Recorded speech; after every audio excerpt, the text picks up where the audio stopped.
Assalamualaikum warahmatullahi wabarakatuh. Saya Vivi Kavi dan rekan saya Foni Basyalfah akan mempresentasikan materi tentang perekonomian paling menantang dalam beberapa dekade. Tujuan pembelajaran yang pertama, membedakan antara ekonomi mikro dan makro. Yang kedua, menjelaskan faktor-faktor yang melatar belakangi permintaan dan penawaran. Yang ketiga, mendeskripsikan keempat jenis struktur pasar yang berbeda dalam sistem perusahaan swasta. Yang keempat, membandingkan ketiga jenis sistem ekonomi besar. Yang kelima, mengidentifikasi dan mendeskripsikan keempat tahapan siklus bisnis. Yang keenam, menjelaskan cara produktivitas, perubahan tingkat harga, dan tingkat pengangguran mempengaruhi stabilitas perekonomian suatu negara. Yang ketujuh, membahas cara kebijakan moneter dan fiskal digunakan untuk mengelola kinerja perekonomian. Yang kedelapan, mendeskripsikan berbagai tantangan ekonomi global utama pada abad ke-21. Selanjutnya, pengertian ekonomi. Ekonomi adalah ilmu sosial yang menganalisis pilihan-pilihan yang diambil orang dan pemerintah dalam mengalokasikan sumber daya yang langka, termasuk ekonomi mikro dan ekonomi makro.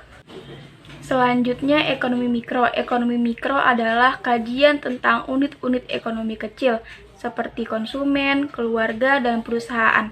Permintaan adalah kesediaan dan kemampuan pembeli untuk membeli barang dan jasa dengan harga yang berbeda-beda. Sedangkan penawaran adalah jumlah barang dan jasa yang dijual dengan harga yang berbeda-beda. Faktor-faktor yang menentukan permintaan. Kurva permintaan, grafik jumlah produk yang akan dibeli oleh pembeli pada tingkat harga yang berbeda-beda, didorong oleh berbagai faktor seperti persaingan harga, peristiwa ekonomi yang besar, dan preferensi konsumen. Kurva permintaan, perubahan permintaan keseluruhan bergeser ke kurva permintaan baru. Tabel kurva permintaan, faktor yang pertama selera pelanggan, ke kanan jika naik, ke kiri jika turun. Yang kedua, jumlah pembeli, ke kanan jika naik, ke kiri jika turun. Yang ketiga, pendapatan pembeli, ke kanan jika naik, ke kiri jika turun. Yang keempat, harga barang-barang substitusi, ke kanan jika naik, ke kiri jika turun. Yang kelima, harga barang-barang komplementer, ke kanan jika turun, ke kiri jika naik. Yang keenam, ekspektasi masa depan, ke kanan jika optimistis, ke kiri jika pesimistis. Faktor-faktor yang menentukan penawaran. Produksi memainkan peran sentral dalam menentukan keseluruhan pasokan. Kurva penawaran menunjukkan hubungan antara harga-harga yang berbeda dengan jumlah yang ditawarkan untuk dijual oleh penjual tanpa memandang permintaan. Selanjutnya, bagaimana permintaan dan penawaran berinteraksi. Yang pertama, kurva penawaran dan permintaan bertemu pada keseimbangan atau harga keseimbangan. Yang kedua, pembeli dan penjual membuat pilihan yang mempengaruhi harga keseimbangan. Yang ketiga, perubahan mempengaruhi penawaran dan permintaan. Selanjutnya, ekonomi makro, isu-isu bagi ekonomi secara keseluruhan. Pertama, lingkungan politik, sosial, dan hukum di setiap negara berbeda-beda.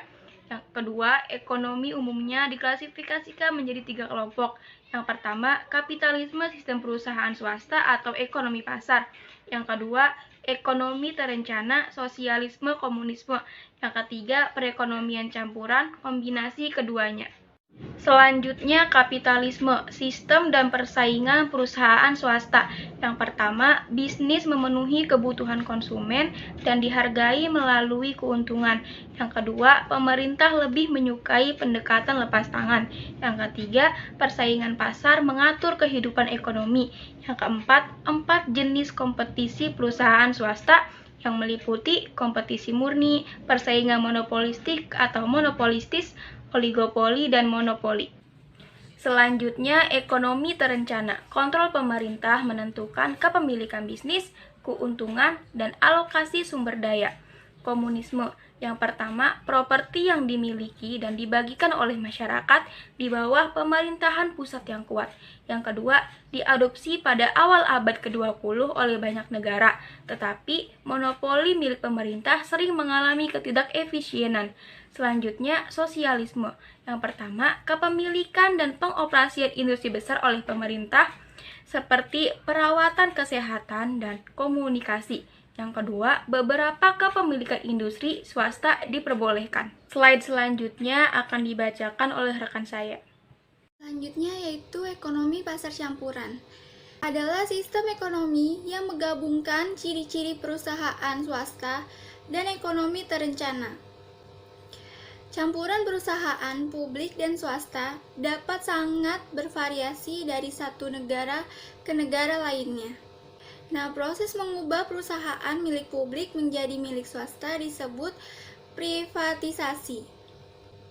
Mengevaluasi kinerja ekonomi.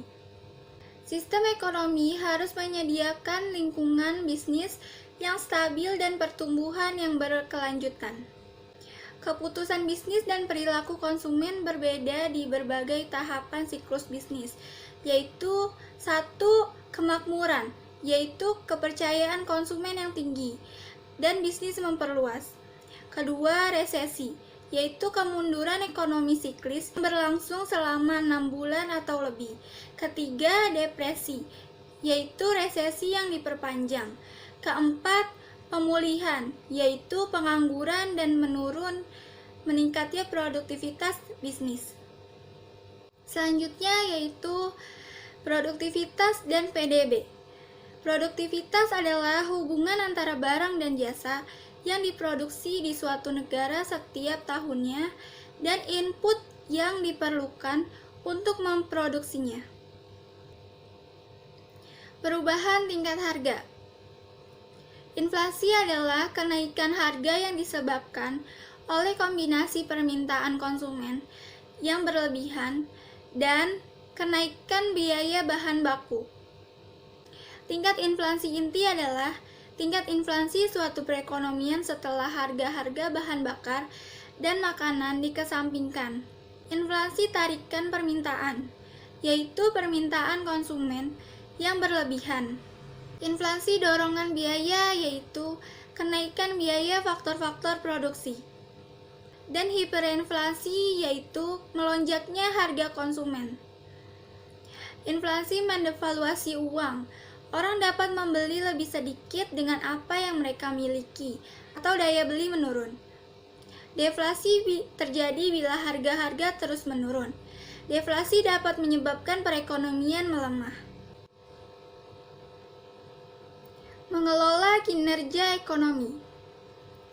Nah, kebijakan moneter yaitu tindakan pemerintah untuk meningkatkan atau mengurangi jumlah uang yang beredar dan mengubah kebijakan perbankan dan suku bunga untuk mempengaruhi pengeluaran konsumen. Kebijakan moneter ekspansionis, yaitu upaya untuk meningkatkan jumlah uang yang beredar untuk mengurangi biaya pinjaman dan mendorong investasi baru. Nah, kebijakan moneter restriktif yaitu upaya untuk mengurangi moneter pasokan untuk mengekang kenaikan harga dan ekspansi. Selanjutnya, kebijakan fiskal. Kebijakan fiskal yaitu tindakan pemerintah untuk mempengaruhi kegiatan ekonomi melalui keputusan tentang pajak dan pengeluaran. Anggaran federal yaitu rencana tahunan tentang bagaimana pemerintah akan mengumpulkan dan membelanjakan uang di tahun yang mendatang. Yang sumber utama dana pemerintah yaitu pajak, pinjaman, dan biaya. Nah, ketika pemerintah menghabiskan lebih dari jumlah uang itu dinaikkan, maka terjadi defisit anggaran. Ketika kita meminjam uang untuk menutupi defisit, maka utang nasional meningkat.